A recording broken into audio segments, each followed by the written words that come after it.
Hey, we are live. I'm here, Joe McCarthy, MoJOE.studio, with my good buddy, StevO Hayes of Yes, I'm here too. HappyLifeStudios. What's up, I'm not StevO? here. I'm here. You're here. I'm No, here. I'm here. No, you're there. No, I'm here. You're there. Where are you? Good. At least we start, if we're going to honor dads, we should at least start out with something corny like that. I was thinking we should have a corny dad joke, but that's corny enough right there. No, I'm here. You're there. No, I'm here. You're there. Right. I was at a camp once. By the way, dads, we want to honor you. Happy Father's Day, everyone. Happy Father's Day. And the reason we're doing this now is because on Father's Day, we're going to be doing our own thing. I'm actually going to be out of town on Father's Day. I'm going to be speaking in Sioux Falls, South Dakota at Falls Church on Father's Day and honoring the guys there.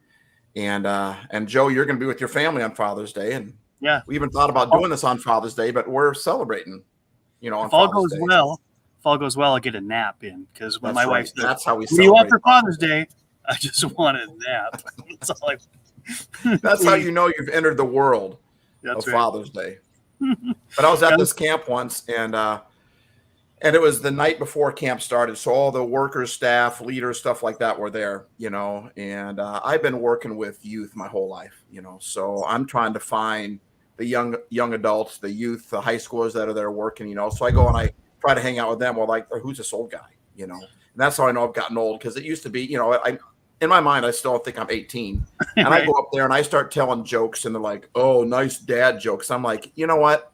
These are the same jokes I've said for 20 years, right? I got the same. That's why I travel, because I got like 3 jokes that I use. But if you travel, it doesn't matter, But, and I'm like, it's not dad jokes. It's just because you're old, they call it dad jokes, or that's their way of saying you're not funny. But it was like a little embarrassing. With like, you are nice dad jokes. Yeah. I was at lunch yesterday with one of my buddies, and the waitress comes out, and I'm just riffing, making jokes about whatever. And she did the same thing. She's like, wow, you're 3 for 3 on bad dad jokes. I'm like, hey, what are you talking about? Well, I am a dad, and the jokes were bad, so I guess, I give her some credit for that. That's better. Maybe she's saying that you're a bad dad telling jokes. That's true, yeah. I'm one bad dad jokes or bad dad jokes. You can be a bad mama jamma, or you can be one bad dad. Yeah, right. In fact, my dad, one of the first jokes I ever learned from my dad was, of course, inappropriate, because that's what dads do, right? He says, hey, Joe, what do you get when you cross an elephant and a rhino? And I'm like, I don't know, Dad. He goes, elephino. And, of course, I had no idea what he was talking about, so I go up to my mom. Hey, Mom, what do you get when you cross an elephant with a rhino? What do you get, Joe? Elephino. All right, soap in your mouth this time. Like, what? It's true. You always get in trouble for doing the things that your dad did, but it's because what'd I say? That's exactly why I'm wearing my dad shirt today. Show it off. Life is short. Pull hard. Son, come pull my finger, will you? Where did we? It's like there's a dad school out there somewhere. Yeah. Where do we learn that every dad has to say, pull my finger? Who was the first guy that ever did that, first of all? And then it just went viral. I mean, I didn't talk about viral for a month, a week, a year, a generation. I mean, it's been viral for probably cavemen were probably doing that.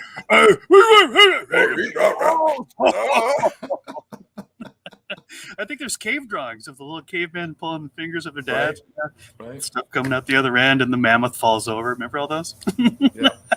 Yeah. Or my dad would always, they always pull up their pants, when they're trying to make a point. And I don't know why they pull their pants, because they're just going to fall back down again, But, I brought you into this world. I can take you out and make another one look just like you. I mean, where do we, go ahead, climb that tree. But when you fall down and break your legs, don't come running to me. I mean, that's right. That's right. Yeah. One of the great stories like that for me was my dad was in construction, working road construction. We're living in Buffalo, Wyoming, just for the summer, because that's where the job was. We're in this little trailer house. And my sister and I, whose sister's 5 years older than I, and we just get into it. Like, we're about ready to just tear each other a new one. And we knew we'd get in trouble if we fought, so we're going to get permission. So we go to Mom. Mom, he's making me so mad. Can we fight? Can we fight? And my mom says, go and ask your dad. So we go to Dad. Dad, I'm so mad. Can I fight? Can I fight my sister? And my dad says to me, well, just don't come running to me when you get hurt. So sure enough, my sister and I go across the street, and I'm dancing around her. She's 5 years older, and she just stands there with that glare. And she had this beautiful blonde hair. So I pick up 2 handfuls of dirt and straw, and I said, I'm going to throw this in your hair, Viv. She goes, if you do, that's the last thing you'll ever do. And I'm like, oh, yeah. So as an idiot that I am, I threw the stuff in her hair, and then that's the last thing I remember for about a half an hour. And then when I got awake and started crying and went back to my dad's like, I told you, son, don't come running to me when you get hurt. Thanks, Dad. Thanks a lot. So your sister's name is Vivian. She's 5 years older than you? Yeah. Do you have any other siblings? Yeah. Viv, to describe her quickly, if you're familiar with the comic strip Peanuts, Viv is Lucy. Lucy, I was blonde hair. Yeah, she is so Lucy. She was the toughest kid on the block by far. In fact, we wouldn't even let her play tackle football with us because she tackled too hard. She grabbed by her cheeks and then poke her eyes out and scratch and bite and whatever. So we're like, okay, Viv's out. She's too tough for me. Viv's funny because she was fiercely defensive of us. Nobody messes with her brothers, but then she was also the one that pounded us into dirt if we ever crossed her. So right. Best and worst of both worlds. Yeah, and then so I have a younger Viv, and then are you the second then? I'm the second, and then Dan, 2 years younger than I. Okay. And then many years later, 14 years later, when my dad was remarried, he had another son, Scott, who is commander in the Navy. Wow. So how much younger is Scott than you then? Yeah, 14 years between Scott and I. Wow. What's that like? 14-year difference. It's really more like having a nephew, right? So we didn't grow up in the same household. He grew up with my dad and my stepmom. Spent lots of time with him, but really it very similar to my relationship with my nephew. As he's grown older, it's more brotherly, but there was a lot of years when it just felt like uncle-nephew relationship. Yeah. Now, I want to ask you a question, if you don't mind. Sure. Now I know this, but some of our listeners might not be watching. Might not know this that are watching. But your sister was biological born, right? And you're adopted. Is that right? Yeah, well, we're all biological born, just to get that straight. Yeah.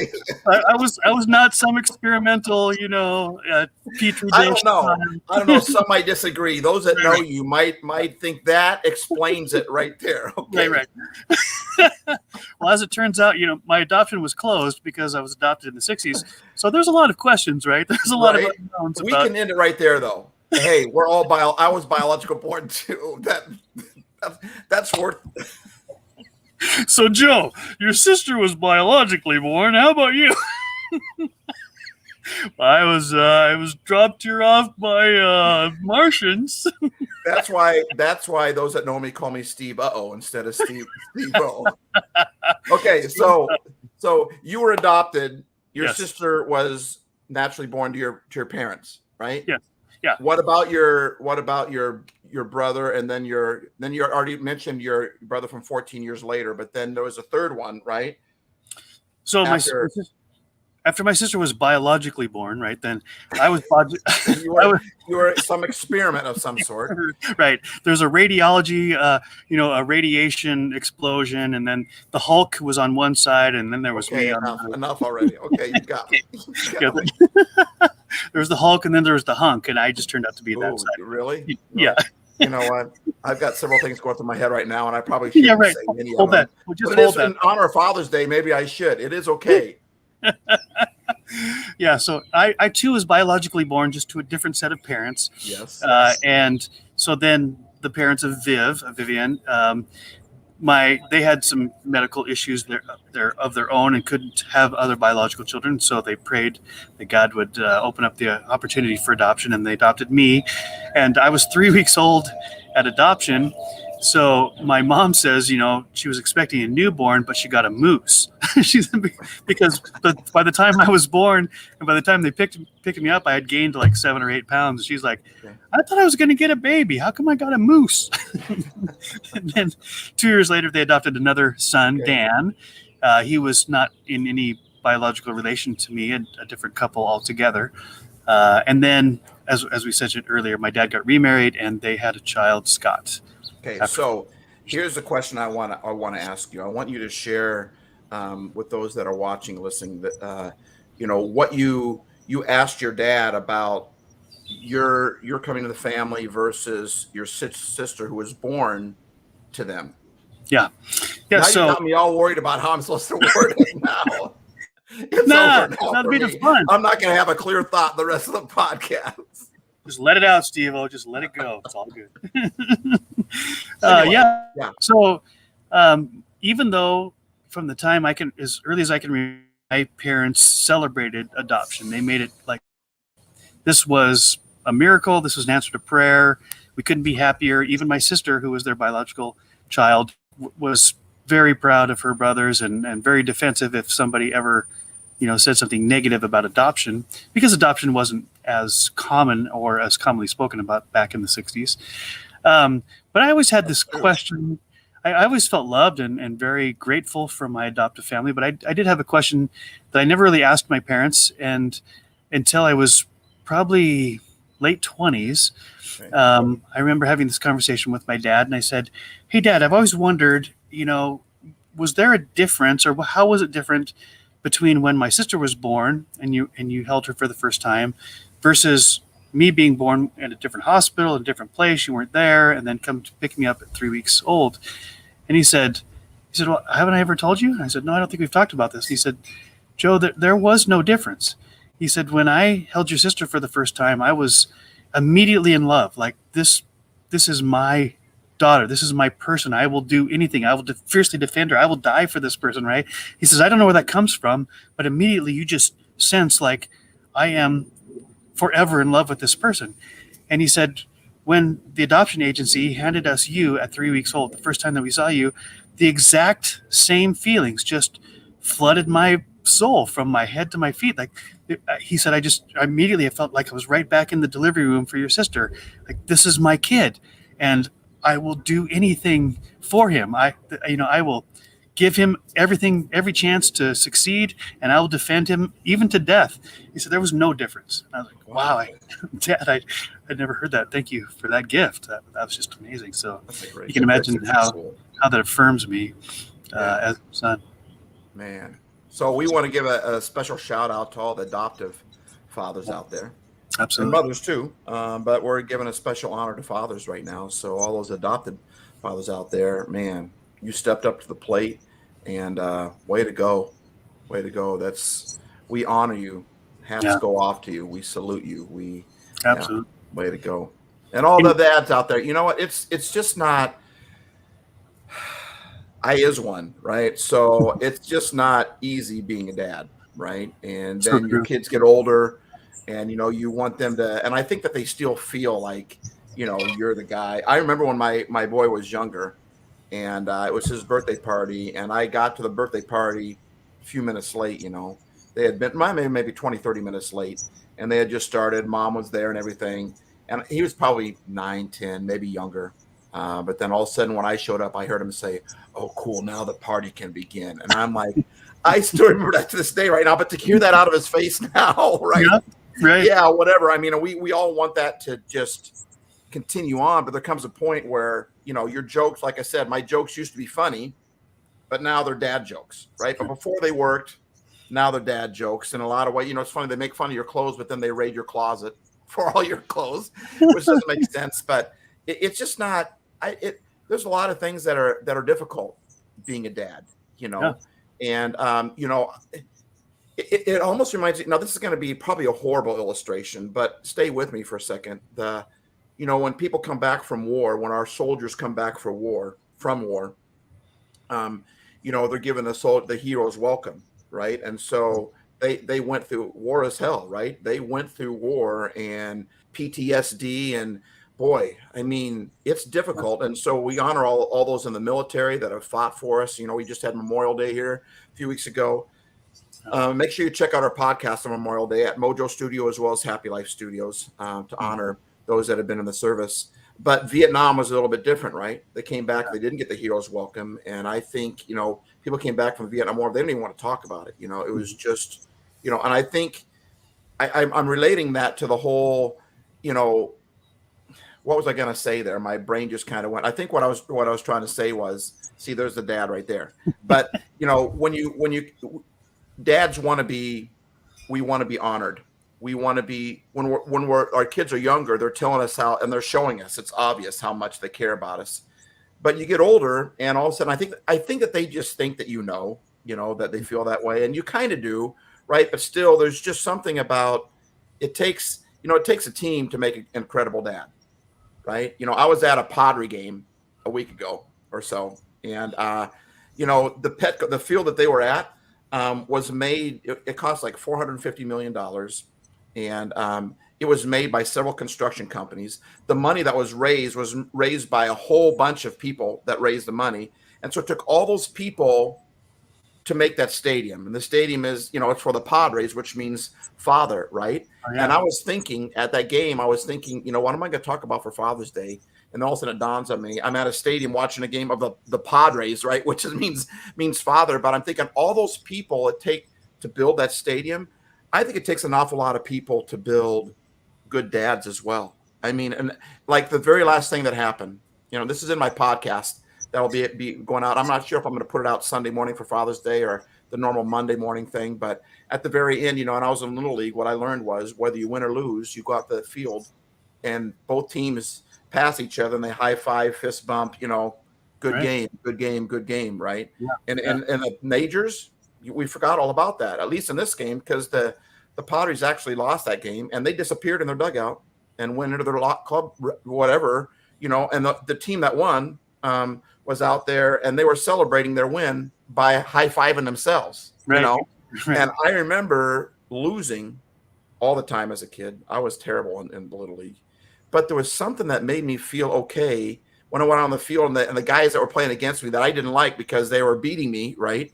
But now when they're high-fiving me and saying, good game, my attitude towards them changed. And my attitude towards me being a loser changed as well. I mean, could you imagine at the end of every workday if we just walked through the halls and, good game. You imagine if the Republicans and Democrats would walk down, in Washington, D.C. and high five and say good game. It might change our attitude towards each other. And what I'm trying to say is that as dads, I know that we're seen as strong and everything, and we are, and we have to be, right? But in a lot of ways, what makes us strong, to encourage somebody means to pour courage into them. And what makes us strong is when what we need is we don't sometimes only dads, we're our own team, right? And we're high-fiving ourselves saying, good game. It's not easy being a dad, right? But I tell you what, it's a whole other ball game when our kids do it, when our spouses do it, when our neighbors do it, or when our grandkids do it, or, when we're told good game, great job, happy Father's Day. And not just happy Father's Day, but here's why I like you as a dad, or I like you as a husband, or I like you as a, whatever. I think for me, that really goes a long way. And I think it takes all of us to make a strong dad. Yeah. The truth is, there are a few days, but very few that I feel like I could give myself a high five and say good game and be sincere about it. Right. There are a few of those days, but they're few and far between. And I think you're really onto something there, because if there was a way to make it more overt, more systematic, where our kids, our spouses, our coworkers would just say, hey, you're doing a great job. Yeah, you're not perfect, but you're doing a great job. You're right. Dads don't need a lot, but those little things go a long ways. Just to say somebody recognizes that at least I tried. I did my best, and maybe I didn't do it right, or I didn't do it well, or I didn't, I missed the mark, but at least I was giving it my best shot. I was giving it, my intentions were good, right? And just to have somebody else recognize it besides me. And I think there's a spiritual principle there, because the truth is God does see everything we do and understands all of our motives. And on the times when we fail miserably, whether it was by intention or just by sheer ineptness, God still loves us. He forgives us. And he's like, he's not the dad that says, when you're learning how to walk, hey, it's taking you too long. Forget it. I'm not going to learn how to walk, right? Forget it. It took you. I'm done. You're on your own. Like, hey, I know you're going to learn how to walk, right? So let's just go out on my fingers and just keep walking, and I'll walk with you until you get your balance, until you figure it out, however long that takes. And that's our God who never leaves us, never forsakes us. Yeah, and I gave my wife gave birth to 3 stupid boys. I mean, none of them could walk. They were born and none of them could walk. What's It took wrong them with your months kids? to learn how to walk, right? Right. And then I set them there to walk, and I'm like, "Come walk to me," and they would just fall. And I'm like, "What kind of kid is this?" I mean, how's my kids? You know, that's not how it was at all. I never felt that way, right? In fact, truth is, from the heart of a father, from the heart of a dad, you know, when you set that kid there and he comes walking to you, you know, you're like, "Did you see that?" You're telling your buddies, "Did you see that?" And they're like, "What? That he fell on his face?" No, he fell forward. I mean, he was coming towards me, and you know, that's really the heart. He made an effort, right? He made an effort, right? And as a dad, you don't see things as clearly as everyone else may see because it's your kid. It's not their kid, so they don't care. He fell, right? But as a dad, you're like, he fell, you know, he fell forward. And I think sometimes we're out on the field of life and we think that everyone else has gone in the dugout and they disappear in our lives. But if we take a moment to realize that God has that heart, that God's out on the field. And God's trying to tell us, good game, right? He's trying to tell us, good game, hang in there. The reason I like the baseball illustration so much is that, you know, baseball, what's a good record in baseball? Batting average, right? Is 300 is amazing. 300, right? Well, that's amazing. Someone gets 300, right? Yeah. Dude, that means that they strike, that they get out 7 out of 10 times. They get out over twice of what they get a hit on. But in baseball, we're like 300 is pretty good. And in life, I think, I don't know. Did you say that you struggle with feeling like, I mean, I don't know if you said that or not, but I struggle a lot. I beat myself up every a lot day. too. Every day. Yes. It's like, because there's not a manual out there saying this is what dads do. And every kid is different. You got to raise them up. And a lot of times you don't realize the mistakes that you made until the kids have already gone through it. Now they're starting to show signs of it years later. And you're like, man, I didn't know. I mean, I got to raise money for my family. I'm getting pressure from the boss. You know, I want to be a good husband to my wife. And also I just keep blowing it. I keep making mistakes. And instead of saying, hey, but I bat 300, you know, I did hit the ball. I mean, even the greatest hitters have games where there's multiple strikeouts in one game, you know? And so I just think it's just not easy being a dad. And I think that we tend to beat ourselves up a lot. And I think because of that, it's cool to have a day where people come and say Happy Father's Day. But I tell you what, when the boys, when they give you that stupid little card, that's, I say stupid because, you know, they made it themselves, but it's not stupid at all because in it they wrote, Dad, here's this and here's what I think about you. And I mean, that little thing goes so far with a dad. Like a lot of dads don't really need a whole lot.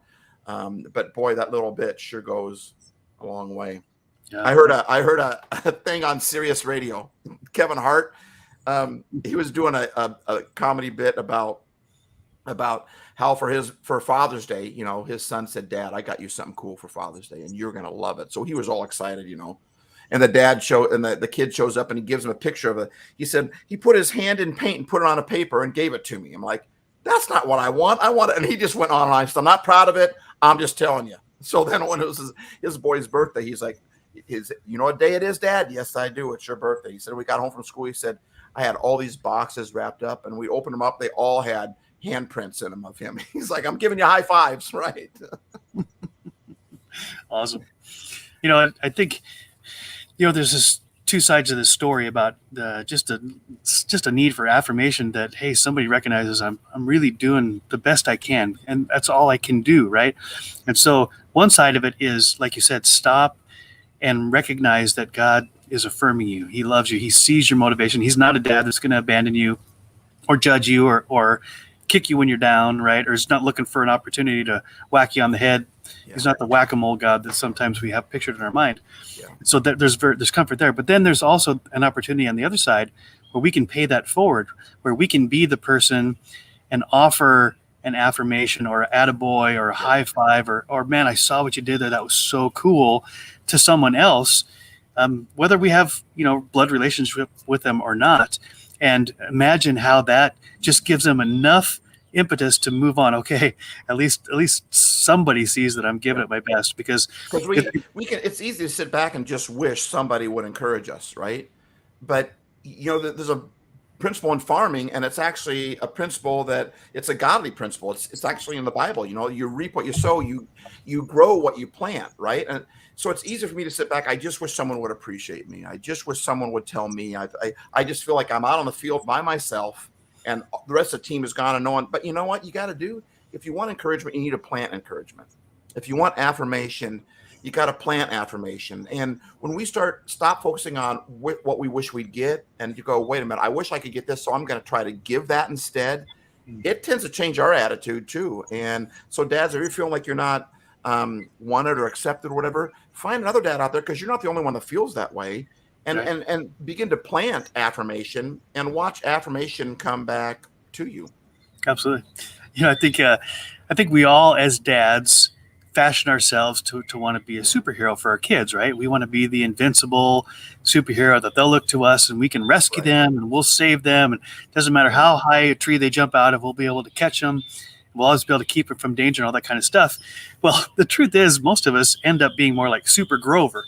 If you've ever seen Sesame Street, Grover's one of my favorite characters anyway, but then he puts a cape on, he's got the G on his chest, and he comes flying into the scene, and inevitably his cape gets caught on something, he loses altitude, he crashes into the scene, stuff goes flying around, and he pops up, he's like, I'm here, right? And he's just like the bumbling superhero. And I think that's kind of how fatherhood can be a lot of times. We feel like our intentions are great. We want to be there, and we always want to be the infallible guy, the superhero, at least to our kids. And then something goes wrong. We lose our temper. We just make a bad decision. We're a bonehead on the inside. But still, our intention is to be good. So we turn out to be Super Grovers more than we turn out to be Supermen. But you know what I love about that? I love Super Grover. He's one of my favorite characters of all the childhood television that I watched. And I'm thinking, if I can be in love with Super Grover, maybe someone can be in love with me. Is right. Me too, right? Right. In fact, I was the superhero dad. Honestly, I was, man. I'm telling you, I was the perfect dad. And then you know what happened? Then you had kids. It's exactly it. Yeah, that's exactly what I was gonna say. Sure. And in our mind, we think that we're gonna be this super dad, but in reality, we have our moments, but we often get out 7 out of 10 times. But it's those times we do hit the ball. We get, because for every multiple strikeout game you get, there's also the multiple hit games that you have and stuff like that. And I'm not sure that being a great dad is about batting 800. I think being a great dad is about swinging the bat and letting your kids know that they're valuable. Yeah. And even if you feel like you failed like that in the past, there's nothing wrong with sending them a text now or even sending a prayer for them or whatever, but letting them know that, hey, listen, I didn't feel like I was maybe the greatest dad in the world, but I want you to know that I've always loved you. And I think that's what people really want to hear, Of course. Yeah. And you said it twice. You said our intentions are good, right? And both times that takes me to a song. You know what song I'm thinking of? I don't. Oh Lord, who sang it? My intentions are good. Oh Lord, please don't let me be misunderstood. Oh, there you go. Right. And I think oftentimes as dad we are misunderstood, sure.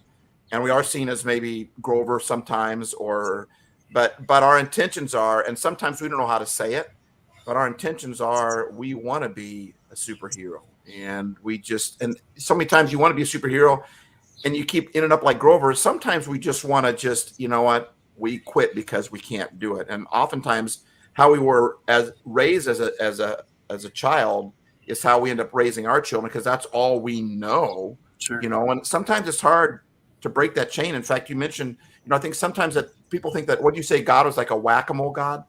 Right. Waiting for you to make a mistake so he can whack you with the big hammer from heaven. Yeah. And I think oftentimes people think that God's a whack-a-mole God because maybe they had someone in their life that would represent God to them that was, or like, I think some people have a hard time with pretend, when they say that God is like a father, right? Well, if they had a poor example as a father, someone who wanted to be a superhero when they were babies, I promise you that, right? But his intentions were good, but he became misunderstood. He blew it. He was a super Grover, might have just quit, said, I can't face this anymore. And so then when we say God's a father, we tend to think of our father, but there's another thing that I like to tell, especially young adults and youth when I speak to them all the time is don't picture what your parents were like or what your dad was like, but picture what kind of parent you want to be. Picture what kind of dad you want to be. That's the kind of father that God is, because he's perfect, right? He doesn't make the mistakes that we make. And so I think that helps with picturing God as a whack-a-mole God. We would never want to be that kind of a parent, where we would, whack-a-mole our kids, just waiting for them to make a mistake, because we would never do that, right? Well, we never want to do that. Maybe down the road we blow it, right? Our intentions were good, but we felt like a failure or whatever. But picture God being, when you picture him as being a dad, picture him being the kind of dad or the kind of mom that you would want to be on your best day, because he is that every day, and he cares about you, and he's out on the field. When I was terrible in baseball, man, my dad would grab my hand and he'd walk me up the field like a Wrigley's commercial where, here, son, have a stick of gum. I mean, and when my dad did that, I remember when I was in college, I called my dad just broken, just hurting, just angry, whatever. And all I had to hear my dad say was, "It's going to be okay, son. Yeah. I hear you." And just those words right there were just for sure. Priceless. Yeah. Those little moments mean so much to kids. I remember playing catch with my dad in baseball. We did this for years and years, especially through the little league years. And as I got a little bit better and a little bit stronger, a little bit older, I'd be pitching to my dad, and whether it was true or not, my dad would catch the ball and be like, "Ouch, man, you're throwing so hard. Right. Back off a little, would you?" And he'd throw it back to me, and then the next one, boom, "Son, I'm gonna have to get another mitt. I gotta get a glove, a glove from my glove, because you're hurting me. You're throwing so hard." And I was probably throwing 60 miles an hour. My dad's like, "Oh man, you should be in the majors. You should be in the pros." I was 11 years old, right? But I was just filled up with, yeah, that's right. I'm so good, and just those little moments that, I don't know if my dad was doing it on purpose or if he was just, whatever, but it worked. It worked for me. Yeah. It made me feel so proud. Oh, another thing I want to say is, in the mistakes that we make, and I heard this just a few years ago, and it relieved me of the pressure and the guilt that I feel when I'm blowing it, right? And it said, in the times as a parent that we just don't measure up, like that we fail our kids, whether it's intentional or unintentional, whether it's, due to no fault of our own or all of our fault, that's the places where your kids learn to depend on God. Because if you can be everything all the time for your kids, then they have no reason to go to God, to lean on God, to find out that God is perfect in the imperfections of our parents. And I was like, whoa, that's kind of mind-blowing, right? And then I look back at my own childhood and I realize, that really was true, that when my dad or my mom couldn't provide what I needed, then I would go into my room and I would close the door and I would pray and I would find God to be everything, right, that I thought my parents should be. And so I just thought that's a great way to look at it. That doesn't excuse me for not trying or for failing even, but it does give me some grace to realize that God will fill the gaps. Yeah. And there will be plenty of gaps. But if I could point my kids to, I'm your dad, but there is a Father in heaven, and it's no coincidence that the Bible describes him that way, because he will provide all that you need, and he will defend you fiercely. Yeah. Even he will die for you, and did, right? So and it can be very disheartening when you finally see your mom or your dad as a human, right? Because as a kid you think that they're perfect, right?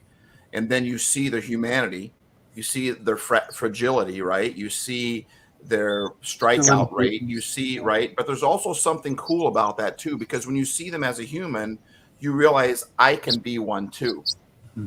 Right. And my dad grew up in the school of never let them see a sweat. Right. So when my dad struggled, he did it in private.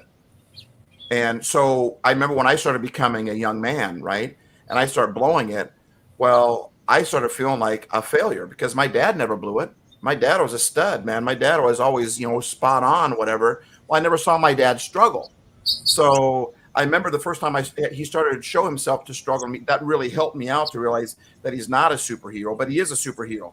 He's Clark Kent. He might not be Superman, but he's Super Grover, man. He's Super Grover. He's Super Grover, right? Yeah. And so there's something about when our kids see our humanity, but they see us get back up, right? Then they learn how to get back up. When they see us handle our mistakes well, like if you feel like you've blown it with your kids, don't expect them to just, if you're going to send them a text or whatever, that they're just going to go and change 180 degrees. But there's something that gets in there that like, listen, I've been wrong and I want you to know I'm sorry. I was wrong. That goes a long way when we blow it, to say, I was wrong. Would you please forgive me? Well, then they learn how to say I was wrong. And the only way, the best way to learn how to struggle how to fail is to fail, or to watch somebody else fail. And if you only see your parents as perfect, then you're like, I can never attain that. They're so far above me, so high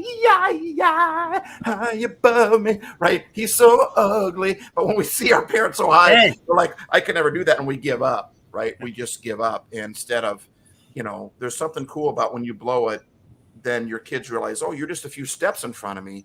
I can follow you into battle. I can follow you into life. That whole thing. Yeah. This is really important as fathers, is to be the role model as best we can for our kids, not just in always doing the right thing, right? But in learning how to fail forward. This is a phrase I love.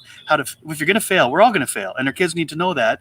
None of us are perfect. And so that's why we need God, right? But if we're going to fail forward, learn from your mistakes, course correct, learn how to do it better the next time. And that can be as important of a tool that you provide for your children as showing them, that you're impervious to pain, or that you're, that you're always going to make the right decisions. Because like you said, that's not really going to help their kids when they are faced with their own limitations, or when they become a parent and realize, man, this is way harder than I imagined. And there's a term. So you said fail forward. There's also a term that a lot of successful entrepreneurs, those that like to take risk and those that like to try things that no one's ever tried before and they succeed at that, is because there's a term out there that says fail fast.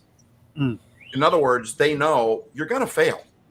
So don't sit around and bite your nails and go, I don't know which one to choose. You're probably going to fail. So step out. And when you fail, like you monitor, like you said, you adapt, you monitor and adapt. So if you're going to fail forward, fail trying, don't fail looking, fail trying, right? And second, you fail fast. In other words, when you fall, get back up. There was one point in my life where it was a lot of stress at that point in my life. All my kids were younger, and I look back on those days and I feel like, and I'm sure I'm exaggerating it in my mind, but I just felt like a real failure in those days. And it was because it was every night, Joe. Every night I'd go into the bed. I'd sit there and realize how the day went. And every night when they're in bed, I'd go up and I'd sit on the bed and I'd say, Daddy, sorry. I yelled at you again today and I blew it. Would you please forgive me? And I felt like I did that every night, man, for months, maybe for years. It just felt like it lasted forever, right? Forever. Right? Sam. Forever.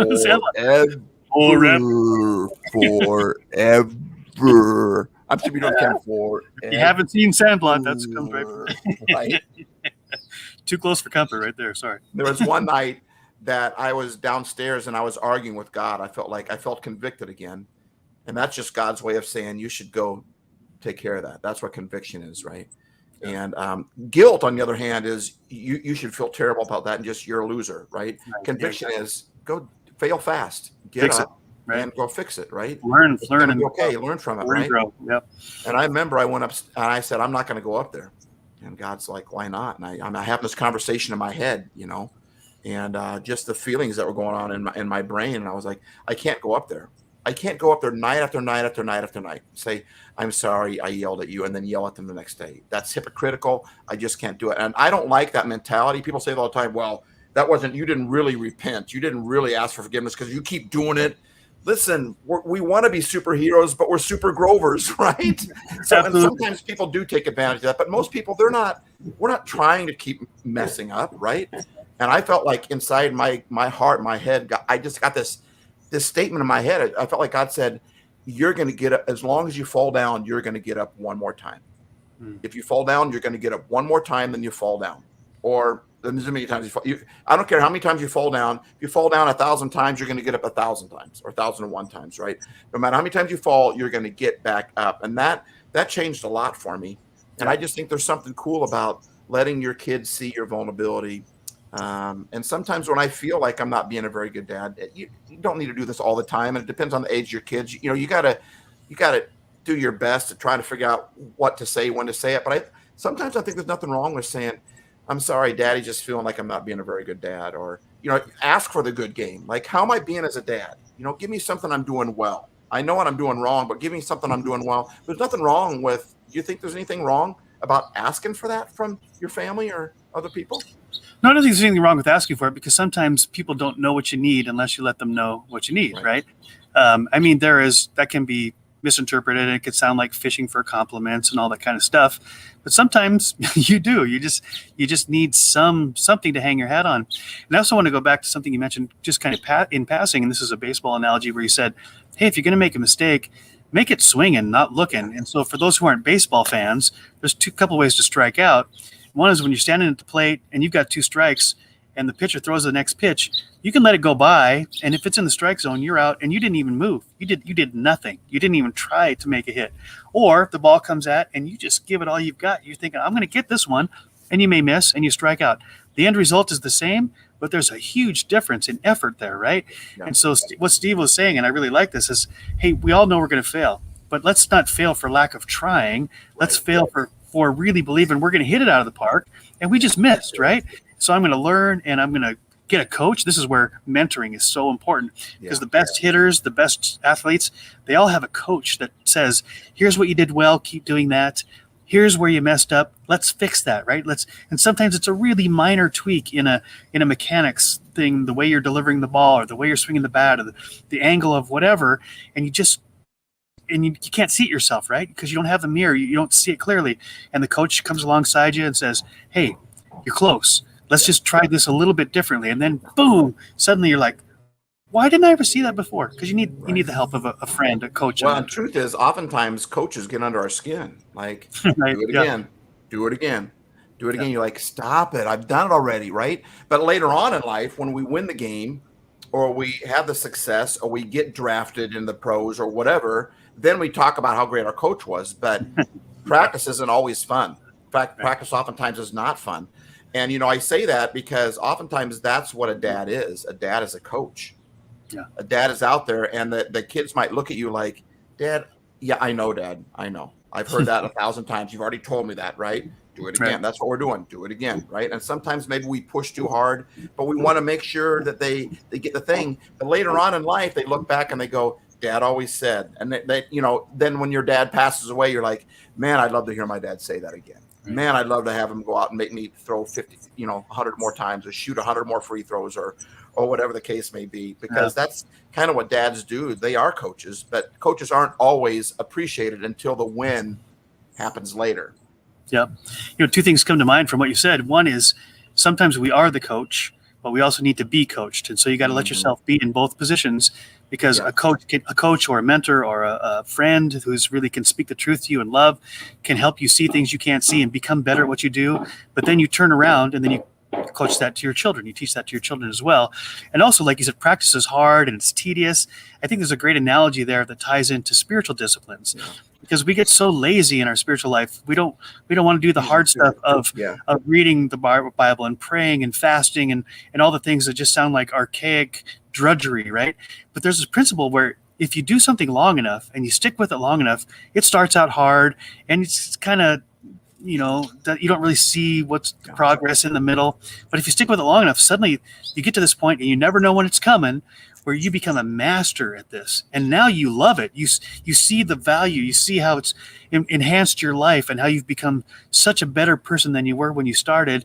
And so I just want to encourage people that use that idea of practice from when you were a kid and when you're coaching your kids, to take that to your own spiritual life and say, there are things that the Bible's made very clear, the things that I can do that will help me grow and mature and become more like Christ, things that I just ignore, or I'm too lazy to do, or I'm too tired, or whatever. We give ourselves these excuses, but if we just stick with it long enough, we can see the fruit, which is love, joy, peace, patience, fruits of the Spirit in our life that comes out of that consistent discipline. And the getting coaching. And the getting coaching to me goes back to the whole thing, walking past each other saying, good game, good game, good game. I think there's something about going to somebody else, going to another person and saying, how am I doing as a dad? I need some help.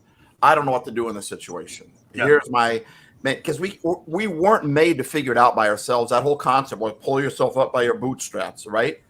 That was a mocking term. It's not even possible.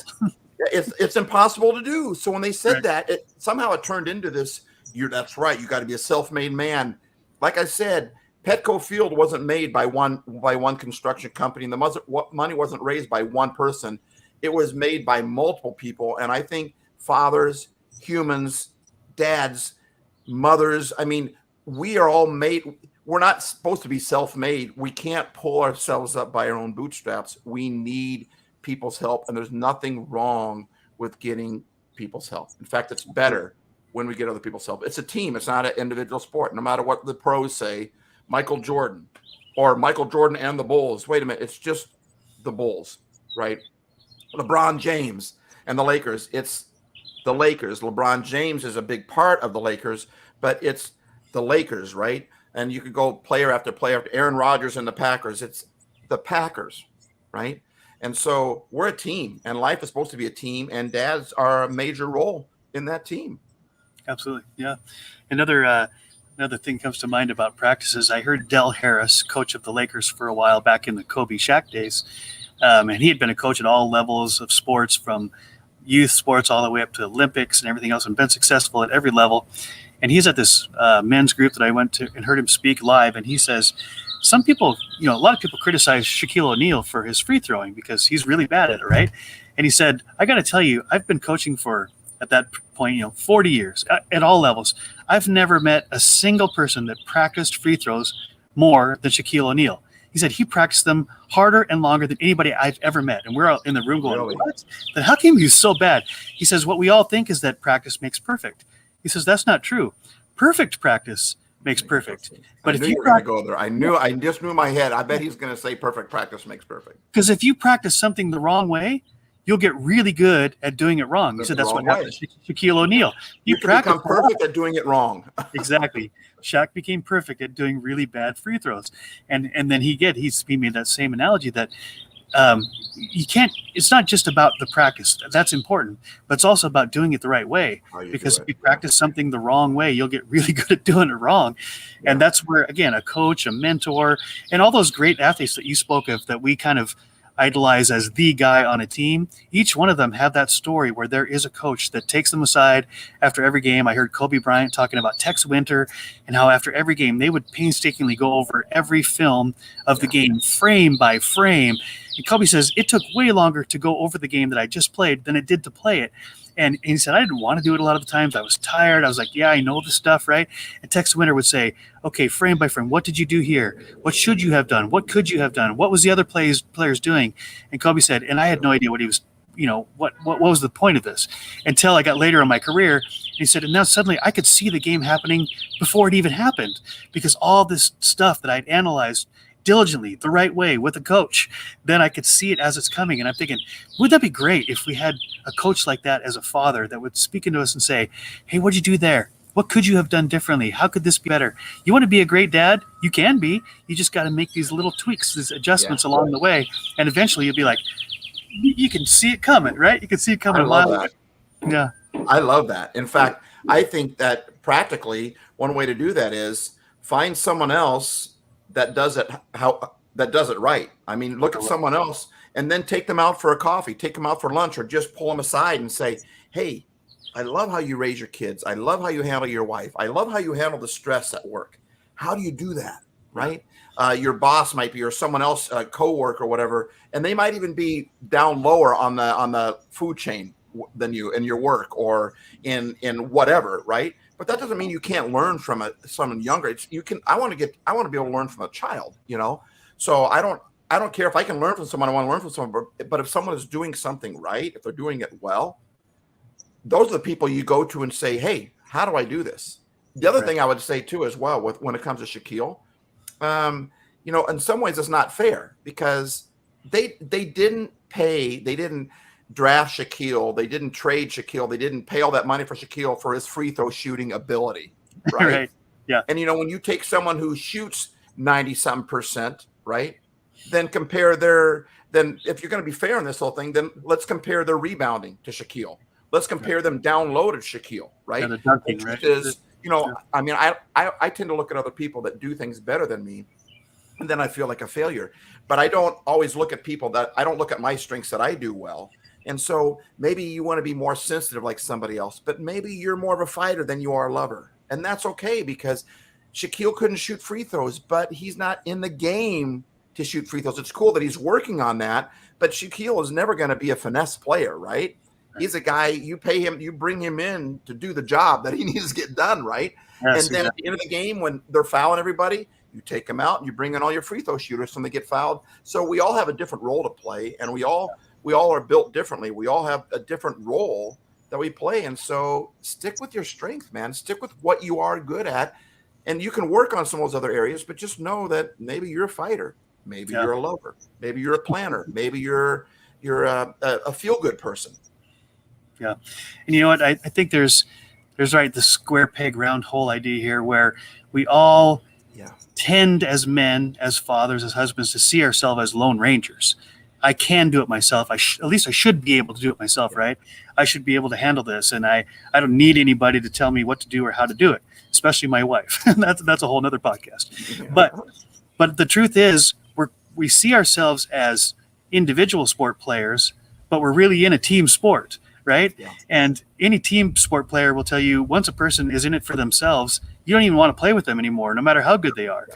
But when the really good players like Michael Jordan and Kobe Bryant and Aaron Rodgers, and you hear them as they grow into their sport and they become really the master at it, then they realize, if I'm going to win, if I'm really going to be a champion, I've got to involve everybody on my team. I've got to bring out the best on everybody on my team. And sometimes that's with encouragement, and sometimes that's with harshness or whatever. But I know I'm not going to succeed alone unless everybody wins. And this is a great principle for us as dads, as husbands, as men, to say, I'm never going to win this. I'm never going to be all that God created me to be. I'm never going to fulfill my potential if I just always view life as an individual sport. I'm in it with a team. And so surround yourself with guys, some who are better at what you do, some who are worse, and just talk about it and say, how can we make each other the best Joe I can be? How can I help StevO become the best StevO he can be? And he's going to do it way different than I, and he's going to be successful, and I'm going to do it way different than him, and I'm going to be successful. They don't have to line up. They don't have to match, but I can't do it alone. I can't win. I can't fulfill my potential alone. Yeah. Michael Jordan, man, all the people that he made, he could have won and in the beginning, he had to take a lot of the shots, but as soon as he could start passing it off, he did that. And he made a lot. And that's what I want my life to be, where I make better players than me. I want my kids to, I want them to stand on my shoulders. I want them to learn what I had to learn. I want them to learn it quickly from me so they can go even farther than what I do. And I love that point, Joe. That's the point, is that we want to make a good team, and we want to make other people better and make them happier and make them. And when you do that, guess what? It comes back at you. That's right. I think another way to look at this is a common phrase called the hero's journey, and it's interpreted different ways.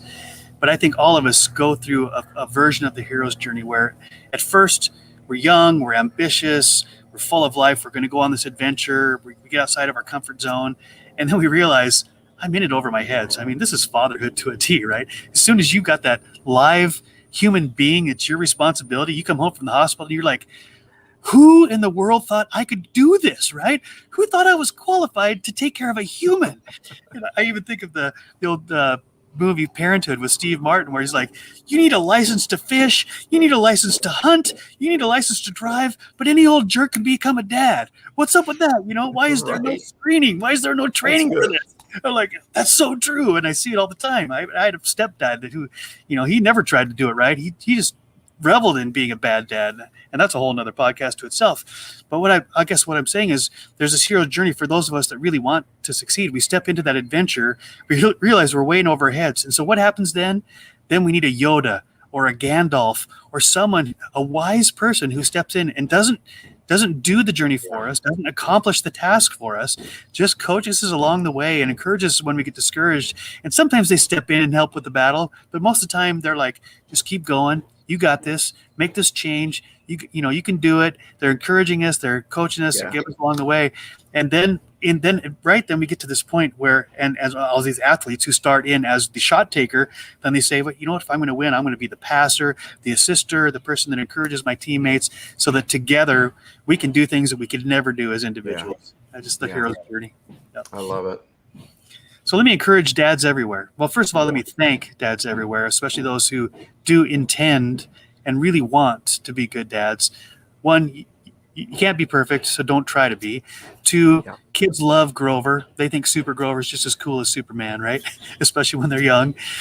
3, don't think that you have to do it alone. And in fact, you'll never fulfill your potential as a dad, as a man, as a husband, as a worker, even alone. And you should look for the assistance of a Yoda or a Gandalf, and then turn around and be that to someone as well.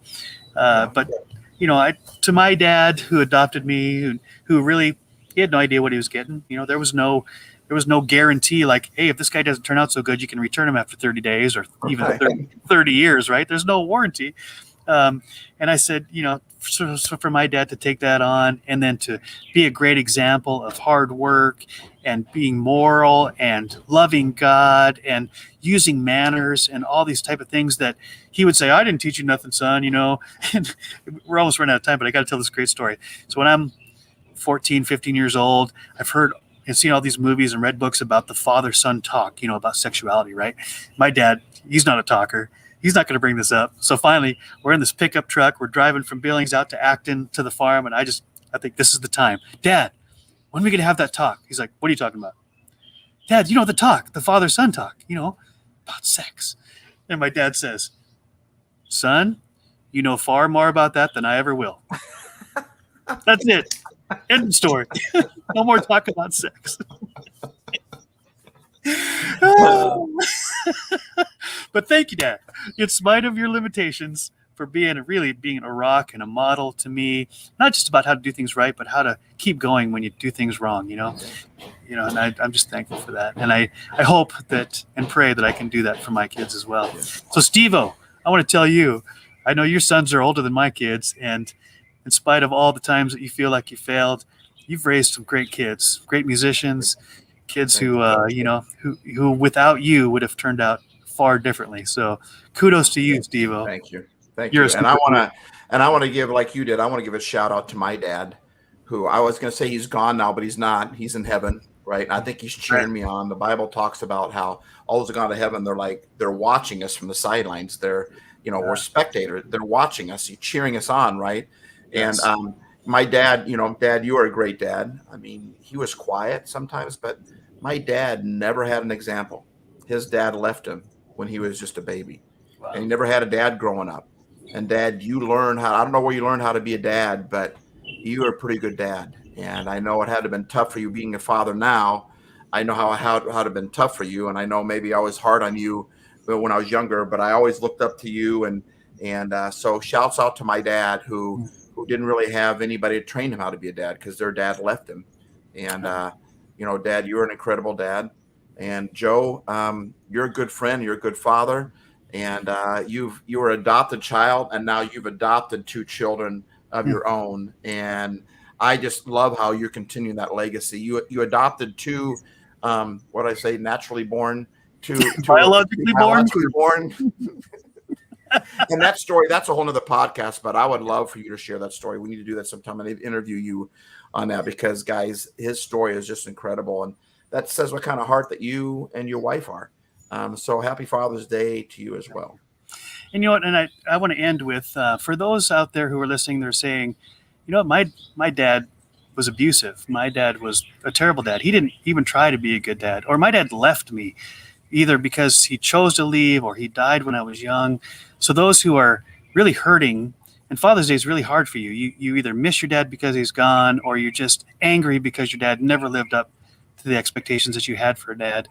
And I can feel your pain in some respects. I never met my biological father. My stepdad was a big jerk. That was the worst 3 years of my life, right in the middle of my junior high years. But what I can say is, like we said earlier in the podcast, there is a father who is all that you can imagine and more. He's like you would want to be. He's the father or the mother that you wish you dream of being. That's who he is, and then some. Yep. Or all the disappointment that you have over the father that failed you, it's because you know what a real father should do and should be like, and this person isn't living up to it. Well, there is a father in heaven, and the Bible's full of great verses about our daddy, and that we can call him, in translated in the Bible, it's Abba, but it's basically just saying it's an intimate term where we can call not our father, but daddy. right? Yeah. He wants us to call him daddy, and Yeah. and he's there with you wherever you are with open arms, and he's going to say, I know, I was there, I saw how bad that was, and I love you, and I will be all that you need and more. I'm the father to the fatherless, the Bible says, and so let And, God you know, embrace. and you might feel like everyone has left the playing field, and you might have lost, and you feel like there's no team left, and you're out on it. But if you'll look out that dugout just long enough before you go in the dugout, if you look out on the field, you'll see God out there, being the kind of dad, being the father that you would love to be on your best day, being that father and more. But he's out on the field, he's waiting for you to come out. He's got his fist ready, not to punch you, but to fist bump you. Absolutely. He's got his hand out, not to slap you, but to high five you. And if you'll just go out to where he's at, because he's not going to chase you around. He's not abusive like that. He's not a creeper, right? But God's right there. He's waiting for you to turn around and at least take a step, and he'll be right there. And because he wants to tell you, good game. I know everything about your life. I know all the trials you've gone through. I know all the insecurities you face. I know all the fears all the worries, the anxiety that you struggle with. He knows all that, right? And yet he's still out there with his hand out, not to slap, but to high five and say, good game. Not to punch, but to fist bump and say, good game. But he'll follow you around, but he always waits for you to take that last step. He waits for you to come to him and say, what do you think about me? How do you think I am doing as a dad, as a man, as a spouse? How do you feel like I'm doing? And then just let him, sometimes he'll do it with a feeling. Sometimes he'll do it with a song. Sometimes he'll do it with a movie that you watch the next night or something like that. But listen, God, he digs you, man. He loves you. And he's your biggest fan. And he wants to high five, and he's telling you good game. You might not be listening, but if you'll take a moment to listen, I think you'll hear him, at least in your spirit, in your mind, in your heart, somewhere in some feeling there. You can take a moment to just pause and let God tell you, good game. Good game. I know what you're up against, and you win. And I think I have the sense that there's people listening who are going like, that sounds good. It sounds really nice. I hope that's true. I wish that were true. But how do I know? How do I really know that God loves me the way you say he does? And I say, as I've heard said, that when you ask God, how much do you love me? He says, well, he holds his arms out wide like this much. You can't see me, right? But my arms are straight out. Just like Jesus on the cross, he just stretches his arms as far as he can. This is how much I love you. And so you can imagine that the Father in heaven loves you so much that he didn't spare the life of his own son. As a dad, he didn't spare his own son because his son had to pay a price for us. Yeah. His one and only son. Wow. God loves you so much that he didn't spare the life of his only one and only son so that you could be adopted into his family. And God's saying, come as you are. You are more than welcome. Because you're valuable. You're valuable, and he wants you and he needs you. That's right. So be who you are, man, and swing that bat. Keep swinging that bat. And God will. Happy Father's Day, everybody. Happy Father's Day. God bless you all. Yes.